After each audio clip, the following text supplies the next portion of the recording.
everybody and welcome back to another video, and if you're here for the very first time, it's lovely to meet you.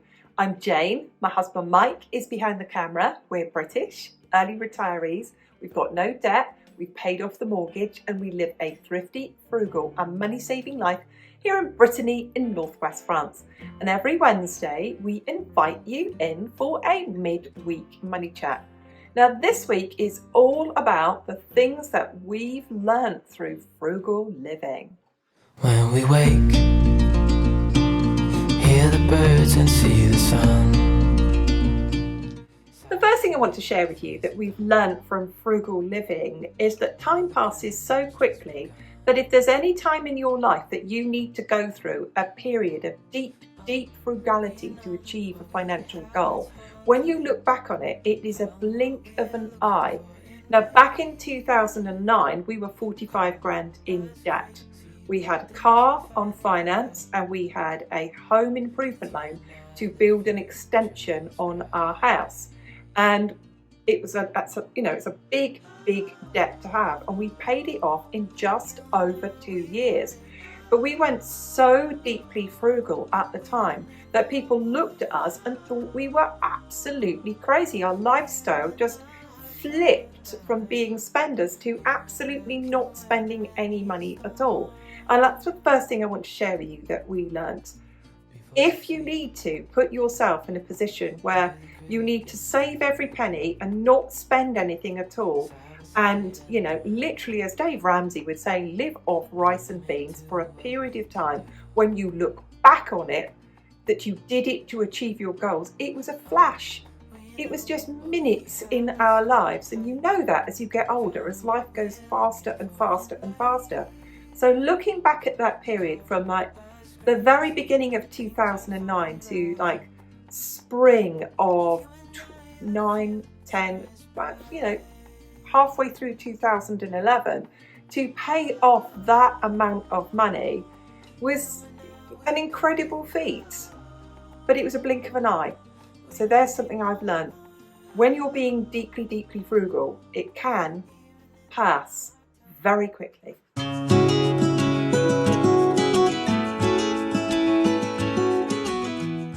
Something else we've learned throughout our frugal journey is that people who matter to us and people to whom we matter really don't mind about our frugality in any way at all. They don't hold it against us that we don't go out and do certain things. We find that actually they include us in different ways. They know that they can say to us, we went on a cruise or we went on a holiday, and they know that we aren't going to take it personally. They don't have to hold anything back from us. And they're really quite happy to hear that, we went on a picnic and we went to a charity shop, or we're planting our own vegetables, or we spend time fixing things or doing and mending. They really appreciate us just as we are. They don't hold it against us in any way at all. They don't care what we've done that week. They just like us for being us. So there's something that we've learned. We've really learned that people are a lot kinder and a lot more accepting and really cool with us being frugal and them not being frugal. And you would be surprised that people are really unjudgmental and cool about it.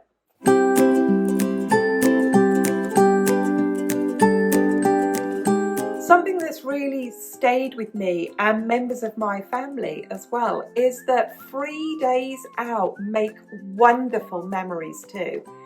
And I see this trend at the moment of people who feel that you need to be traveling or experiencing or eating certain foods or going to certain places or doing certain things to build memories. Well, in talking to members of my family, they've got great memories of going for walks. They've got great memories of going on a little pounder-ride ferry to the other side of a river and taking picnics in backpacks and going to parks and playing tennis for free in the park, playing basketball for free in the park.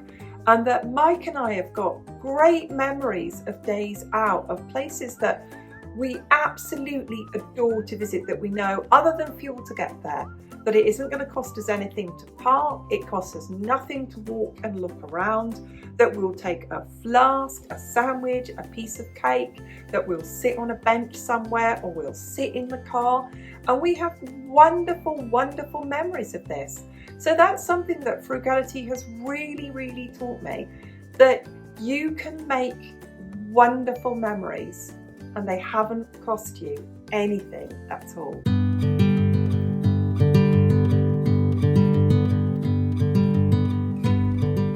To be frugal does take effort, it does take self-discipline, it does take organisation.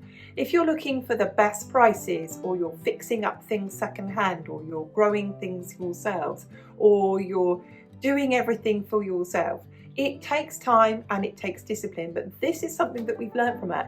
It doesn't take very long. It doesn't take much time at all. It really doesn't take me more than about 15 minutes to do a complete stock check of 2 freezers. It doesn't take me more than 5 or 10 minutes to stock check my pantry cupboards. It doesn't take more than 5 minutes to carry washing from the washing machine and hang it outside in the sunshine. These things don't take me very long at all. It takes me minutes in a day to check my emails for supermarket offers. It takes seconds for me to log onto an app and check the deals and click the deals that you sometimes have to tick them to accept them, to put them onto your card. So those things that other people think they haven't got time to do, I would actually say I have living evidence that being self-disciplined, for example, cleaning my house every day, once you've got it clean and you've got it tidy and you've got it organised, it takes minutes of any day to do those jobs. So there we go. There's something I've learnt from frugal living, that actually being disciplined and organised with frugality, with time, with money saving, any of those things, really doesn't take very long at all.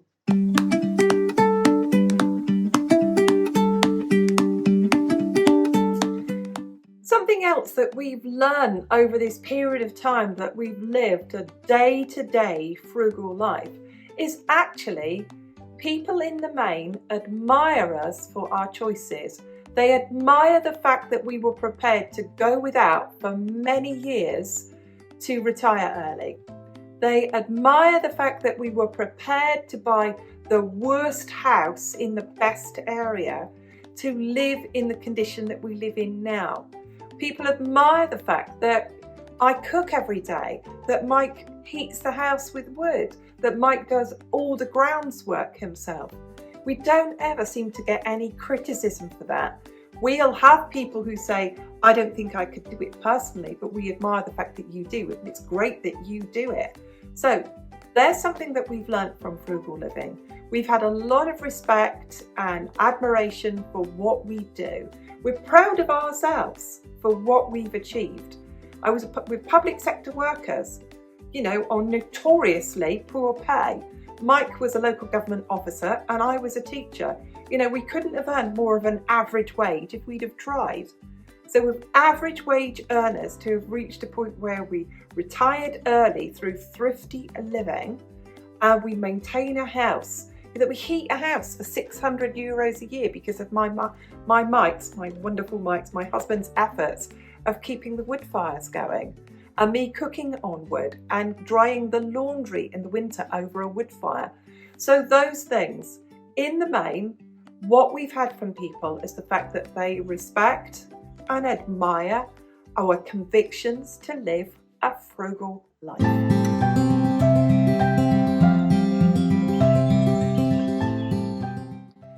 I love handing this back to you because not only do Mike and I read every single one of your comments, I know you all read the comments too. And every now and then I can see these little chains of chats going on between you, and it's absolutely lovely.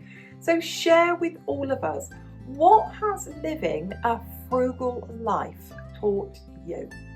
Thanks so much for watching. Thank you to everyone who hits the like button. Thank you to everyone who is a subscriber, old and new, and we'll see you soon. Bye for now.